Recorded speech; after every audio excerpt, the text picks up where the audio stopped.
Penser l'avenir de tout un territoire, telle est la mission confiée au pôle territorial du Cœur Entre-deux-Mers par ces 5 communautés de communes qui le composent.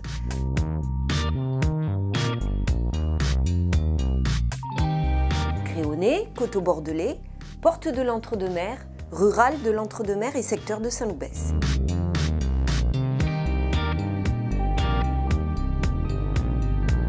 Depuis le printemps 2018, le pôle territorial met en œuvre un projet de territoire, Ambition 2030. Des portes de la métropole bordelaise jusqu'aux limites du Lot-et-Garonne, 100 000 habitants vivent et travaillent dans un cadre privilégié.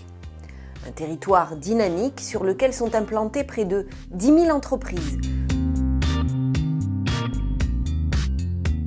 Pour la première fois, le Cœur Entre-deux-Mers a associé les citoyens dans cet exercice de construction de l'avenir. Un panel d'une 40aine de citoyens se sont portés volontaires.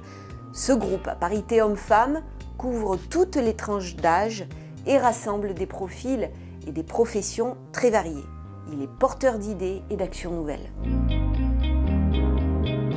Dans les idées qu'on échange, il y a plutôt une pluralité d'idées qui vont amener des pistes pour réfléchir à notre devenir et de se sentir nous-mêmes acteurs de ce changement-là. Ce qui me tient particulièrement à cœur, c'est que soient impulsés, soutenus et mis en avant des projets relevant de l'économie sociale et solidaire et qui mettent vraiment les dynamiques citoyennes au cœur et qu'on ne soit pas sur des projets qui soient parachutés. D'abord mobilisé lors de la phase d'évaluation, ce groupe va contribuer à l'élaboration du plan d'action du nouveau projet. Désireux de connaître l'impact de son implication dans la décision finale, le groupe a affirmé sa volonté de jouer un rôle actif dans la durée. Je pense que cette démarche est intéressante et ce qui va être important, c'est que ces débats s'enrichissent, qu'on rentre plus vite dans le concret et surtout que ça donne un résultat intéressant, exploitable. Je pense que cette démarche est véritablement innovante. C'est important de prendre en compte l'avis des citoyens sur le territoire.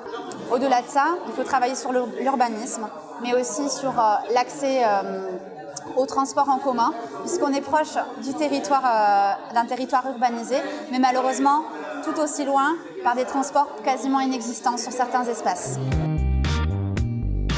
Souhaitant aller plus loin dans la consultation citoyenne, une série de micro-trottoirs a été menée en décembre 2018.